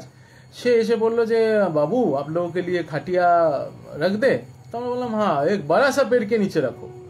দিয়ে আমরা একদম খাটিয়াতে বসে, সে একদম পুরো জমিদার একটা হাব ভাব, বললাম চায় লাও। সে একদম ঘন মোষের দুধের চা, মানে চিবিয়ে খেতে হচ্ছে এরকম একটা চা নিয়ে আসলো। 4 জন খেলাম, অসাধারণ মজা হচ্ছে সকালবেলায়, অসাধারণ ঠান্ডা হাওয়া, মানে একদম পুরো মুড একদম ঠিক হয়ে গেছে যে আরে দারুণ, ফার্স্ট ট্রিপ একদম হিট। ঠিক 8টা-9টা বাজলো, অদ্ভুত গরম, ঘাম নেই কিন্তু গা জ্বলে যাচ্ছে। তো আমরা বললাম বেকার এখন প্রকৃতির কোলে বসে থেকে কোনো লাভ নেই, বাগানে বসবো, বাগানের আবার আমরা জমিদার হব সন্ধ্যে 4:30, মানে ওই 4:30-5টে নাগাদ। তো আমরা বললাম আমরা রুমে যাচ্ছি, খাটিয়া তুলে দাও। বললো হ্যাঁ ঠিক আছে। খাটিয়াগুলোকে ওরা আলাদা করে তুলে নিয়ে গিয়ে ওরকম একটা দেয়ালের মধ্যে আঁশি লাগানো ছিল, ওখানটা রেখে দিল। তো আমরা রুমের মধ্যে আসলাম। রুমে এসেই যেটা ফার্স্ট আমরা করলাম, এসি তো ছিল না, তো ফ্যানের সুইচ, লাইটের সুইচ ছিল, তো আমরা ফ্যানের সুইচটা অন করলাম, অন হলো না। 8টা সুইচ 8টাই অন করলাম, অন হলো না। তো আমরা একজনকে পাঠালাম, এই যা ম্যানেজারকে তুলে নিয়ে আয়, ও ফ্যান চলছে না কেন? কারণ আমরা তখন জমিদার হয়ে গেছি, এরকম একটা অর্ডার বডি ল্যাঙ্গুয়েজ। তো ম্যানেজার এসে বললো হ্যাঁ কী হয়েছে, সমস্যা কি? খুব এরকম একটা ব্যবহার। তো আমরা বললাম যে আরে ফ্যান চলছে না, কোনো সুইচে লাইটও জ্বলছে না, কি সমস্যাটা কি? ওয়াশরুমেরও লাইট জ্বলছে না। উনি বললেন লাইট কেন জ্বলবে? লাস্ট 6 বছর ধরে কারেন্ট নেই এখানে, সিজনে আমরা জেনারেটর রাখি, এই সময় জেনারেটর নেই। তখন আমাদের মনে হলো আচ্ছা এই জন্যই 600 টাকাটা 250 টাকা হয়েছে। আচ্ছা ঠিক আছে, কোনো ব্যাপার না, চলো জায়গাটা তো আমাদের, পুরো এরিয়া, পুরো আমবাগান আমাদের, আমরা যা খুশি তাই খেতে পারি, চিকেন আনতে বলে দিয়েছি, আরও কী সব ছিল টিলো, আমরা আমাদের মতো বাঙালি কীভাবে রান্না করতে হয়, ওখানে যে একটা রান্নার লোক ছিল তাকে গিয়ে পুরোটা বুঝিয়ে দিয়েছি, যে ওখানে স্টাফেদের রান্না করে, তাকে পুরো ডিটেল বলে দিয়েছি, দেখো ভাই এইভাবে রান্না করবে, আমার সব বুঝি তো, এরকম একটা ব্যাপার বলে টলে দিয়েছি। সে বলেছে জি বাবু কার দেঙ্গে। হলো, সারাদিন পচা গরমে অদ্ভুত অবস্থা। তো যেটা হয়, আমরা এবার এদিক ওদিক গিয়ে এবার আমরা একটু লাট্টু পাহাড় যাব। লাট্টু পাহাড়ে হাঁটতে বেরোলাম, এত গরম, মানে মাটি থেকে এত গরম উঠছে, ঘাম নেই কিন্তু মানে গায়ের চামড়া একদম জ্বলে যাচ্ছে, আমরা একদম পারছি না যেতে। তো এবার আমাদের ঠিক রুমের দরজার সামনেই একটা ধরুন 20 ফুট বললে ছোট বলা হবে, 20 ফুট সার্কেলের একটা বড় কুয়ো আছে, বোধহয় ইদারা বলে না কি একটা বলে ওকে, কুয়ো আছে। সেই কুয়োটার ওপরে একটা লোহার জালি দেওয়া আছে, জালির মাঝে একটা গ্যাপ আছে। আরেকটি গ্রামের ওখানকার বাচ্চা ছেলে, আমরা যখন জল চাইছি ওই কপিকল দড়ি দিয়ে টেনে ওখান থেকে বালতি করে জল তুলছে। জলটা অদ্ভুত, মানে আপনারা ওখানে জল খেলে খিদে পেয়ে যাচ্ছে। দ্বিতীয় কথা হচ্ছে জলটা খেতে এত তৃপ্তি লাগছে যে মানে এক বালতিতে করে জল দিচ্ছে, আমাদেরকে জগ দিয়েছিল, মানে এক একটা জগ বোধহয় শেষ হয়ে যাচ্ছে তাড়াতাড়ি, কিন্তু মানে মনে হচ্ছে যেন জলটাকে তৃপ্তি হবে না, আরও খেতে হবে, এরকম একটা ব্যাপার। আর অদ্ভুত ধরনের ঠান্ডা। তো আমরা এবার স্নান করতে শুরু করি, দুপুরবেলা স্নান টান করে খাওয়া দাওয়া করি। স্নান কোনো মতেই কাজ করছে না, মানে এই লেভেলে গরম শিমুলতলায় সেই সময়। তো তারপর আমরা দুপুরবেলা কোনো মতে খেয়ে দে আবার একবার ট্রাই করি লাট্টু পাহাড় যাওয়ার। এবার তখন ওরা এসে বলে যে গ্রামের একটা খুব ভালো ফ্লেভার্ড জিনিস পাওয়া যায় না কি, মহুয়া। তো আমরা অনেক তখন নজরুল মঞ্চে প্রোগ্রাম দেখতে যেতাম, তো তখন সবাই বলতে পারে মহুয়া খেয়ে না হেভি নেশা হয়। তা আমরা তখন কিছুই জানি না, মহুয়া বলছে আচ্ছা চল খেয়ে তো দেখি। দিয়ে একটা মহুয়া নিয়ে আসা হয়েছিল, সেই মহুয়ার গন্ধে সবার মোটামুটি মানে ছিপি খোলার পরেই আবার ছিপি লাগিয়ে রেখে দেওয়া হয়েছে। কি অদ্ভুত জিনিস, বুঝতে পারিনি আমরা যে এরকম বিকট গন্ধ হবে, কেউ খায়নি।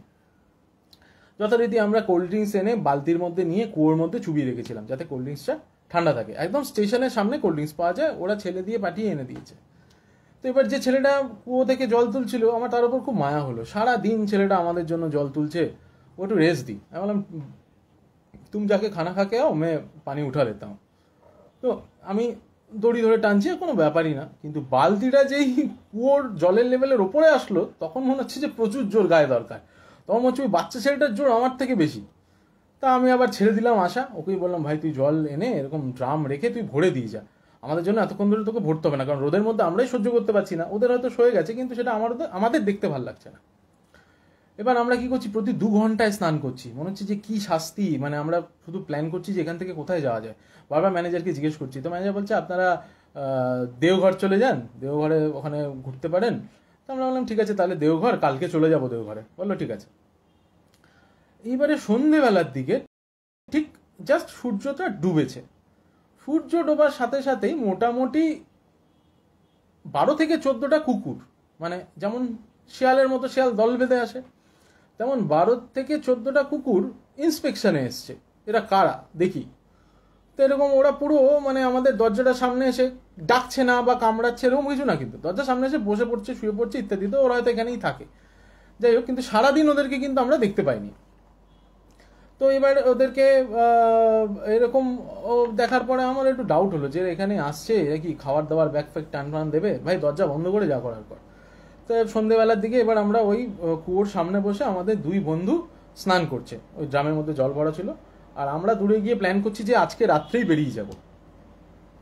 তো এরকম প্ল্যান করা অবস্থায় যখন সন্ধ্যেটা একটু হয়েছে, 2 ফুট ডিস্টেন্সে যদি কেউ দাঁড়িয়ে থাকে, 2 ফুট একটু বেশি বলে ফেলছি, হয়তো 4 ফুট 5 ফুট ডিস্টেন্সে যদি কেউ দাঁড়িয়ে থাকে, দেখা যাচ্ছে না, কিচ্ছু দেখা যাচ্ছে না। মানে আমাদের তখন ওই ছোট মোবাইল ছিল, মানে ছোট মোবাইলও ছিল কিনা আমার মনে নেই, মানে এই ছোট ছোট টর্চ ওরা দিয়ে রেখেছিল, মানে এরকম খুব ক্ষীণ আলোতে কাউকে কাউকে মানে দেখার সামনে কিছু দেখা যেতে পারে। এছাড়া দূর দূর অবধি মানে 4-5 ফুট তো দূরের তো ছেড়ে দিন, 4-5 ফুট ডিস্টেন্সে কোনো মানে কাউকে দেখা যাচ্ছে না। কথা বলছে বুঝতে পারছি, এখানে দাঁড়িয়ে আছে, ও ওখানে দাঁড়িয়ে আছে, হ্যাঁ আমরা কথা বলছি।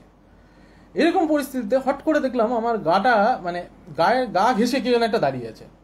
তো আমি ঘুরে দাঁড়ালাম, তো আমাদের একটা বন্ধু ছিল, ওর নাম ছিল রাজু। তো রাজু দাঁড়িয়ে আছে ঠিক একদম আমার পিঠের দিকে। আমি ঘুরে তাকালাম, তাকিয়ে বললাম আরে কি তুই এখানে? পুরো সারা গায়ে ওর সাবান মাখা, কারণ ও জানে যে আমরা বেরোবো, সাবান টাবান মেখে স্নান করছিল, পুরো গায়ে সাবান মাখা এসে দাঁড়িয়ে আছে। তো বললাম কি হলো তুই এখানে এসে দাঁড়িয়ে আছিস, কি হয়েছে? বলছে ভাই কুয়োতে ভূত আছে। আমি বললাম যে কুয়োতে ভূত আছে? সারাদিন ধরে কুয়োটা জল দিল, রাত্রেবেলা কুয়ো ভুতুড়ে হয়ে গেল, কি হয়েছে বল? বলছে বালতি পুরো কুয়োতে ফেলা। আমি বললাম হ্যাঁ। আমি হঠাৎ করে স্নান করতে করতে দেখছি যে কুয়োর মধ্যে যে দড়িটা ছিল, যেটা ধরে টেনে টেনে বালতিতে তোলা হচ্ছে, সেই দড়িটা মাঝে মাঝে চলে যাচ্ছে কপিকল দিয়ে, আবার কপিকল দিয়ে ফেরত আসছে। আমি বললাম দেখ বালতিটা কোথাও হ্যাং করছে, তো হতে পারে যে ওয়েটে যাচ্ছে আসছে, এটা কোনো ব্যাপারই না, আশেপাশে কুকুর ফুকুর আছে, এগুলো নিয়ে এখন ভাবিস না, এখন আমরা প্ল্যান করছি তাড়াতাড়ি স্নান করে ওঠ, বেরোই। বলে না আমি ওখানে স্নান করতে যাব না। তারপরেও অনেক কিছু হয়েছে। তারপরে কি হয়েছে? তারপরে হয়েছে ও যখন স্নান করছে, যখনই ওই মগটা ঢালতে যাচ্ছে, মনে হচ্ছে মগের ঠিক উল্টো দিকটা কেউ ধরে নিচ্ছে। মানে যখন ধরে নিচ্ছে হয় না, মানে আমি যদি মগটা নিয়ে জলটা ঢালতে যাই, কেউ যদি ধরে, মগের জলটা ছলকে ওঠে না, তো সেইভাবে মগের জলটা না ছলকে উঠছে। ও যতবারই ঢালতে যাচ্ছে কেউ এসে গ্রিপ করে নিচ্ছে মগটাকে। তা ও তখন বলছে যে এটা তো কি হলো, আমরা তো এরকম কোনো মানে এরকম কোনো শারীরিক অসুস্থতাও নেই যে এরকম ফিল হবে। ও ওই মগটাকে ওইভাবে এয়ারে ছেড়ে ও চলে এসছে, আমরা একটা মগ পড়ার আওয়াজ পেয়েছিলাম। তা তখন আমি বললাম চল আমি দাঁড়াচ্ছি, তুই স্নান টান করে নিবি। তো বললো ঠিক আছে। তো আমি তারপর দাঁড়িয়েছি, আমার ওই বন্ধুটা, আমার অরিত্র আর আমরা দুজন মিলে লাজুর সামনে দাঁড়িয়ে আছি, মানে দেখা যাচ্ছে না বাট শোনা যাচ্ছে যে হ্যাঁ এখানটাও দাঁড়িয়ে স্নান করছে। ও একদম ঝপাঝপ তাড়াতাড়ি করে স্নান টান করে নিয়েছে, স্নান টান করে নিয়ে রুমে ঢুকেছে। রুমে ঢুকে গিয়েই বলছে এই তোরা তাড়াতাড়ি আয়। তা আমরা তাড়াতাড়ি করে রুমে ঢুকেছি, রুমের মধ্যে মোমবাতি আছে। রুমের মধ্যে গিয়ে দেখছি একটা বেডের ঠিক কর্নারে আমাদের আরেকটা বন্ধু গেছিল, ও ঠিক হাঁটু ফাটু কাচুমাচু করে ওখানে ও বসে আছে। তো বললো কি হলো রে, তুই ওখানে এরকম করে বসে আছিস কেন? বলছে ভাই আমাকে খুব গালাগাল করেছে। তা আমরা বলছি কে গালাগাল করলো তোকে, এখানে কে গালাগাল করছে, আমরা ডাকছি তাহলে তারা। তো বলছে না আমি স্নান করছিলাম, আমি যতবারই মগ তুলতে যাচ্ছি তো আমার হাত ধরে নিচ্ছে, তাই আমি ভেবেছি সকালের ছেলেটা। আমি তখন কি করেছি, মগের জল নিয়ে চারিদিকে ছড়িয়ে দিয়েছি, মানে যেই আটকাচ্ছে তার সে যেন ভিজে যায়। তো আমি তারপর কি হলো বলে তারপর বন্ধ হয়ে গেল। তারপরে কানের কাছে এসে ভোজপুরি ভাষায় কি যে গালাগাল করলো, কিন্তু আশেপাশে আমার কেউ ছিল না। এইটা শোনার পর থেকে মোটামুটি সবার তো ভয় ধরে গেছে। ওই বন্ধুটা যে গায়ে গামছা জড়িয়েছিল, হাফ প্যান্ট পরেছিল, সেই কন্ডিশনেই আমরা ব্যাগ ফ্যাগ লাগেজ ফ্যাগেজ নিয়ে একটা অটোর ব্যবস্থা করি। মানে এরকম অভিজ্ঞতা কোনোদিনও হয়নি যে অটোর তো মানে অটোটা যদি মানে ওই সময় সালটা যদি 2006 হয় তাহলে অটোটা 1962 সালের হতে পারে। কারণ অটো যখন স্পিড বাড়ায় তখনই অটোর হেডলাইটটা আস্তে আস্তে আস্তে নিভে যায়। অটো যখন স্পিডটা কমিয়ে দেয় আস্তে করে আলোটা বাড়ে, তখন আমরা রাস্তায় আলো পড়ছে দেখতে পাচ্ছি। কিন্তু এমন অদ্ভুত ব্যাপার, আমরা পাশাপাশি বসে আছি, রাস্তার উপর দিয়ে যাচ্ছি, কিচ্ছু দেখা যাচ্ছে না, বাদিকে কি ধান ক্ষেত আছে, ডান দিকে কি আছে, কিচ্ছু দেখা যাচ্ছে না। এবং আমরা অটোর সামনে মানে পেছনের সিটটাতে আমি আর অরিত্র এরকম পাশাপাশি বসেছি, আর আমাদের বাকি যে দুটো বন্ধু, সেটা হয় না পিঠের দিকে পিঠ করে বাইরের দিকে মুখ করে থাকি, ওরা দুজন দুজন এরকম জড়াজড়ি করে মুখে গামছা মুড়িয়ে বসে আছে। আমরা কোনো মতে ওখানে পৌঁছালাম। পৌঁছানোর পরে স্টেশনে এসে স্টেশন মাস্টার ছিল না, স্টেশন মাস্টারকে আবার খুঁজতে পাঠানো হলো। তিনি বললেন অমুক সময় একটা ট্রেন আসবে যেটা জোসিটি বা দেওঘর যায়, সেটা 1.5-2 ঘন্টা পরে। তো তারপরে ওরা এসে আমাদের অবস্থা দেখেও বুঝতে পেরেছে যে এরা এরকম মানে দুজন আছে হাফ প্যান্ট পরে, গায়ে গামছা চাপা দিয়ে কেন এসছে। তো তখন আমরা অটোওয়ালাকে বললাম, আরে ভাই যা কন্ডিশন, তুমি এখান থেকে যাবে কি করে? তো অটোওয়ালা বলছে হাম থোড়ি যায়েঙ্গে। আর সেই সময় ও 400 টাকা ভাড়া নিয়েছে, মানে অনেক টাকা, হোটেলের ভাড়া 250 টাকা, মানে বুঝতেই তো পারছেন। তো বলছে আমি থোড়েই যাবো এখন, আপনারা ওখানে থাকতে গেছিলেন কেন? ওখানে প্রচুর উৎপাত আছে, ওখানে যে কুয়ো আছে, গাছ আছে, সব জায়গায় তেনারা থাকেন। মানে ওরা ওই ওই ভাষায় আমাদেরকে বললো। তো তখন আমরা বুঝলাম আচ্ছা আচ্ছা ঠিক আছে। এবার হতে পারে যে সেই অটোওয়ালা আমাদেরকে খুব করে ভয় দেখানোর চেষ্টা করেছে বা এরকম কিছু হতে পারে, আমাদের বন্ধুদের রাশ হালকা ছিল বা কোনো একটা কারণে ওরা ভয় পেয়ে গেছে। আমার আর অরিত্রর এরকম কোনো ফিল হয়নি যে কেউ আমাদেরকে কিছু আটকাচ্ছে বা কেউ আমাদেরকে কিছু বলছে কানের সামনে এসে ফিস ফিস করে। কিন্তু ওদের দুজনের যে স্টোরি লাইন সেটা কিন্তু একই রকম, মানে দুজন কিন্তু আলাদা আলাদাভাবে গল্প বলছে এবং দুজনের সাথে দুজনের রিলেশনও হচ্ছে, মানে হয় না যে এ ওকে খেপায় ও একে খেপায়, দুজনে দুজনকে খেপায়, দুজন দুজনকে টলারেট করতে পারে না, হয় না বন্ধুদের গ্রুপে থাকে। তো সেরকম ওরা হচ্ছে ওরকম আর কি, দুজন দুজনের পেছনে লাগবে সবসময়। কিন্তু এই ব্যাপারটা ওরা দুজনের একমত। এবং তারপর রাত্রেবেলা যখন আমরা দেওঘর পৌঁছে, দেওঘরের রুমে ঢোকার পর দুজনেরই মোটামুটি 100.34 মতো জ্বর ছিল। 100-101, এর থেকে বেশি না, মানে 103-4 না, 100.34। তারপরে আমরা রুমে যাওয়ার পরে আমার কাছে প্রচুর মেডিসিন থাকে সবসময়, প্রয়োজন হয় পথে ঘাটে, সেই জন্য মানে ঘুরতে টুরতে গেলে তো ওদেরকে মেডিসিন ফেডিসিন দেওয়াতেও সেই রাতে জ্বরটা কমেনি। পরের দিন সকালবেলা আমরা তারপরে আবার ওখান থেকে আবার লোকাল ডিসপেন্সারিতে কথা টথা বলে ওদের জন্য মেডিসিন অ্যারেঞ্জ করে তারপরে ওদেরকে আমরা মেডিসিন টেডিসিন দিই। তারপরের দিন সকাল থেকে আস্তে আস্তে ঠিক হয়ে যাচ্ছিল। হয়তো ওরা, আমি জানি না, যদি ভূতের কনসেপ্টে ভাবি তাহলে হয়তো ওদেরকে কিছু একটা ছাপ ফেলেছিল, যেটা ওরা পরের দিন ওখানে বৈদ্যনাথ ধাম বাবা মন্দিরে ঘুরে আসার পর ওদের আর অসুবিধা হয়নি। তবে হ্যাঁ, ওই ট্রিপে ওই ঠিক পরের দুদিন আমরা কেউ না কেউ কোনো না কোনোভাবে অসুস্থ ছিলাম, কারণে বিনা কারণে, যাই হোক। হতে পারে যে এত গরমের জন্য, হতে পারে প্রচণ্ড গরম ছিল, একদম সহ্য করা যায় না এরকম একটা টেম্পারেচার ছিল। তো যাই হোক, এটা হলো আমার নিজস্ব অভিজ্ঞতা 2005-6 ওই সময়কার, এক্স্যাক্ট সময় মনে নেই। ওইবার বন্ধুরা ভয় পাওয়াতে আমিও খুব ভয় পেয়েছিলাম, কারণ অতটা পথ, মানে ধরুন কিলোমিটার 6-5, ওরকম একটা ধ্যার অটোটা যদি খারাপ হয়ে যেত তাহলে আমরা কোথায় নামতাম, মানে নেমে দাঁড়াতাম কোথায় জানি না। একটা সময় তো অটোওয়ালাকেও মনে হচ্ছিল যে ভালো করে উকি মেরে দেখি ওর মাথাটা আছে তো, যে কোথাও একটা খেতে ঢুকিয়ে দিয়ে বললো যে হাম তো দেখ নেই পায়া কিউকি হামারা স্যার নেই হ্যায়, মানে যে ধরনের গল্প আমরা শুনে থাকি জেনারেলি। তো সেটা হওয়ার পরে তারপরে আমরা ধীরে ধীরে এই ভয়টা থেকে বেরিয়ে আসলাম এবং পরবর্তী সময় আমরা এই গল্পগুলো করতাম আর কি বন্ধু বান্ধবে আড্ডার মহলে, এবং ওদের দুজনকে হ্যাঁটাই করতাম, যেহেতু আমরা দুজন কিছু ফিল করিনি। তবে হ্যাঁ, সাময়িক আমাদের ওই ফেরার সময়টা আমাদেরও খুব একটা গা ভার অবস্থা ছিল, এতটা অন্ধকার কি করে হতে পারে একটা জায়গা, তো এরকম একটা কন্ডিশন ছিল। তো এই হচ্ছে আমার নিজস্ব অভিজ্ঞতা। এই গল্পটাও কেমন লাগলো, মানে কেমন লাগলো ইন দ্য সেন্স, মানে এরকম পরিস্থিতিতে পড়লে আপনাদের কি অবস্থা হতো সেটা জানার ইচ্ছা থাকলো। আমি একটু দেখে নিই কতক্ষণ টাইম বাকি আছে। অলরেডি 1 ঘন্টা হতে যায়। তো আর কি গল্প বলবো বুঝতে পারছি না।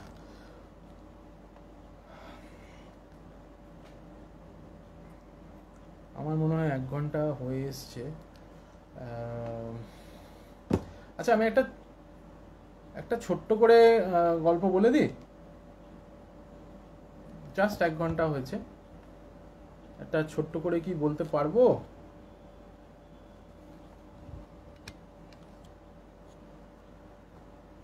আচ্ছা বলে দিই তাহলে, ঠিক আছে, খুব তাড়াতাড়ি করে বলছি।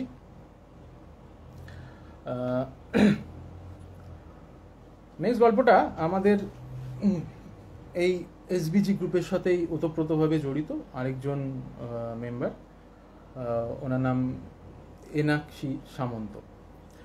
উনি এই গল্পটি শেয়ার করেছেন ওনার হাজব্যান্ডের কলিগের ওয়াইফের এক্সপিরিয়েন্স দিয়ে। অ্যাকচুয়ালি ওই ভদ্রমহিলার বাবা এটা ফেস করেছে। এই ঘটনাটা অনেক দিনকার পুরনো ঘটনা, মানে ওনার বাবা যখন চাকরি জয়েন করেছেন সেই সময়কার ঘটনা। তখন কলকাতা শহরতলিতে মানে এরকম এত ফ্ল্যাট ট্যাট তো ছিল না, খুবই কনস্ট্রাক্টেড বিল্ডিং খুব কম ছিল। তো এরকমই কোনো একটা বিল্ডিংকে তখন কি করতো, বিভিন্ন গভর্নমেন্টের যে কোম্পানিগুলো আছে বা ব্যাংকগুলো আছে, সেগুলো হচ্ছে যে নর্মাল পাবলিক প্রপার্টিকে ভাড়া নিয়ে নিত। ইনিশিয়ালি ওরা কনস্ট্রাকশন করতো না, পরবর্তী সময় ওরা নিজেদের মতো করে বিল্ডিং বানিয়েছে। তা ওই ভদ্রলোক মানে কাকু, উনি যে কোম্পানিতে চাকরি করতেন সেটা হচ্ছে আমাদের এক্স্যাক্ট কোম্পানির নাম বলছি না, বাট আমাদের কোনো একটা টেলিকম সংস্থা। তো পরবর্তী সময় সেই সংস্থার অনেকগুলো বিল্ডিং, অনেক বড় বড় বিল্ডিং আছে, সেগুলো ছেড়ে দিন, কিন্তু ওই সময় ওরা ওই সংস্থাটা একটা বাড়ি ভাড়া নেয়। সেই বাড়িটার প্যাটার্নটা প্রথমে বলে দিই। সেই বাড়ির একতলায় কোনো একটা, সেই সময় আইটি রিলেটেড বা ওরকম নয়, কিন্তু কোনো একটা টেকনিক্যাল পার্টের কোনো একটা কোম্পানি ছিল যেটা গ্রাউন্ড ফ্লোর নিয়েছিল। মানে সেই সময়কার কথা বলছি যখন একটা গভর্নমেন্ট বা এরকম ধরনের টেলিকম কোম্পানি পুরো একটা গোটা বিল্ডিংও হয়তো নিতে চাইছে না, কারণ ওর একটা ফ্লোরে হয়ে যাবে, যদিও বিল্ডিংটা অনেক বড় ছিল। তো এই গ্রাউন্ড ফ্লোরে কোম্পানি সকালবেলা অফিস হতো, সন্ধ্যেবেলার পরে 7-8টার পরে ওটা বন্ধ হয়ে যেত। আর ওনাদের যে কোম্পানিটা, টেলিকম কোম্পানি কাকুদের, সেটা দোতলায় ছিল এবং সেটা 24/7 সার্ভিস দিতে হতো, কারণ যেহেতু টেলিকম কোম্পানি তো 24/7 সার্ভিসের প্রয়োজন পড়ে। আর 3তলাটা পুরোটা বন্ধ ছিল, হয়তো যে ল্যান্ডলর্ড ছিল বা যে সংস্থার ছিল তারা 3তলাটা নিজেদের মতো করে রেখেছে। তো এবার উনি নতুন জয়েন করেছেন, মানে নতুন বলতে 6-7 মাস, বাট রাতের দিকে শিফট ওনার এই প্রথম পড়ছে 1-2 দিন। তো উনি দেখেছে যে রাতের দিকে ওই বিল্ডিংটার ওয়াশরুম দুদিকে ছিল, একটা হচ্ছে সিঁড়ির দিকে, আর একটা হচ্ছে ওনাদের বিল্ডিংয়ের অফিসের প্রেমিসেসে ঢোকার ঠিক ডান দিকে একটা ছিল, আর একদম বাঁদিকে সিঁড়ির কর্নারের দিকে একটা ওয়াশরুম ছিল। তো এবার ওরা ওই কাছেরটাতেই যেত জেনারেলি, কিন্তু যেহেতু রাত্রেবেলা হতো কি, সবাই একটু ওই স্মোক ব্রেকে বেরোয় না, একটু সিগারেট টিকেট খেয়ে ওয়াশরুম টাশরুম গিয়ে চলে আসে। এরকম নাইট শিফট চলছিল, 2:30-3টে নাগাদ ভাবলেন যে একটু ওয়াশরুম যাবো, আচ্ছা গিয়ে একটু দাঁড়িয়ে একটু স্মোক করে নিই, কাছের বাথরুমটা না গিয়ে দূরেরটাই যায়, যেটা সিঁড়ির কাছে।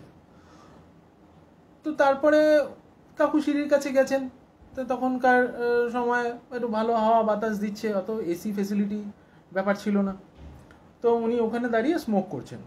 স্মোক করতে করতে উনি দেখছেন যে একজন ভদ্রমহিলা,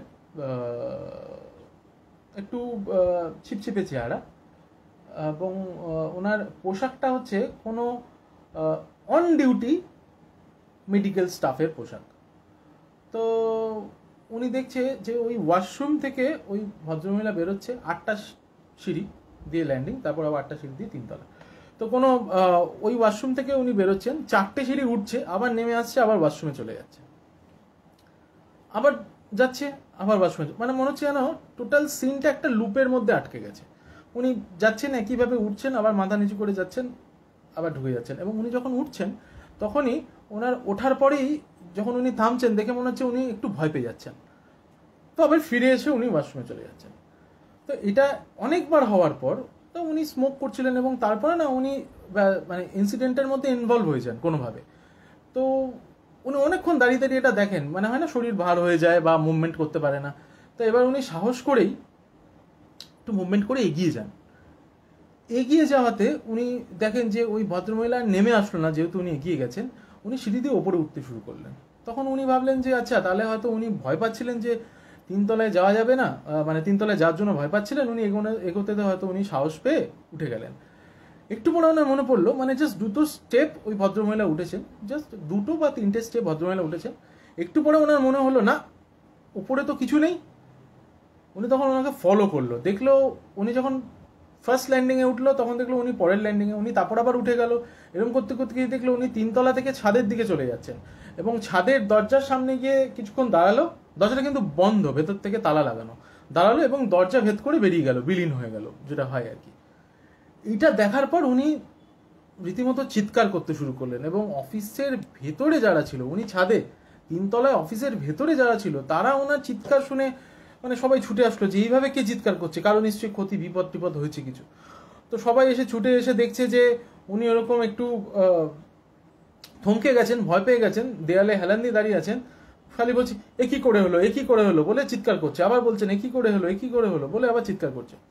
তো সবাই ওনাকে একটু মানে সান্ত্বনা টান্তনা দিল, আরে না না না কিছু হয়নি, আপনি কিছু ভুল দেখেছেন ইত্যাদিতে, কি হয়েছে বলুন। তো উনি পুরো ইনসিডেন্টটা বললো যে এরকম লুপে আটকে গেছিল, আমি একটু এগিয়ে যাওয়াতে উনি সিঁড়ি দিয়ে উঠে তারপর দেখলাম যে দরজা ভেদ করে চলে গেল, এবং দরজা সেটা তালা লাগানো। ও অনেকভাবে দরজাটা খোলার চেষ্টা করলো, বললো না ল্যান্ডলর্ডের কাছে দরজার চাবি আছে, এখানে নেই, এবং ওই দরজা ভেদ করেই গেছে, দরজা খুলেও যায়নি। তো সেই মুহূর্তে উনি কি করলো, তারপর ওরা সবাই এসে ওনাকে বললো আচ্ছা ঠিক আছে আপনি জল টল খান, হয়তো কোনো গন্ডগোল হয়েও থাকতে পারে। কেউ কেউ নাইট শিফটে কিছু এরকম স্পুকি ফিল করে, বাট সবাই করে না, 1-2জন করেছে হয়তো। তো যেমন হয় আর কি, আমরা যখন কোনো ঘটনা বলি যে আমরা এটা ফিল করছি, তখন অনেকে বলে হ্যাঁ হ্যাঁ হ্যাঁ আমার সাথেও হয়েছিল। তো ঠিক সেরকম।